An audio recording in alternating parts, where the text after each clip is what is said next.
Hey class, this is section, this is Mr. Reed again. We're going to be going over Unit 8, and it's all about sections. Now, again, like I said in the last video, for Unit 7, trying to make it as short and sweet as possible. I know I'm moving kind of fast, but you guys, if you follow through in the book, none of this is above your head. Now, with sections, what they do is they utilize our cutting plane lines.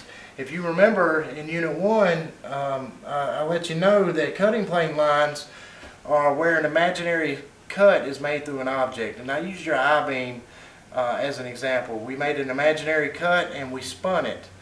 And it was revolved. And that's where your revolve section comes into play.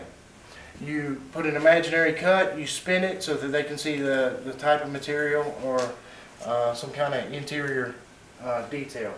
Now, with full and half sections, if you've ever been to the doctor and they'll have like a cast model of the human heart, and they'll have a section pulled out of it, and you'll be able to see the different chambers and arteries and things, and a section's been removed so you can see the inside of it. This is the exact same thing.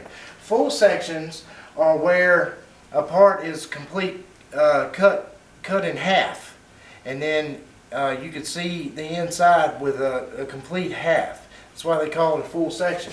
A half section is where a quarter of it has been removed, and you can see the inside that way. A phantom section is just where parts mate up to each other. So if I have, let's say, a trailer hitch and it has a clamp, and there's going to be a part that slides in here.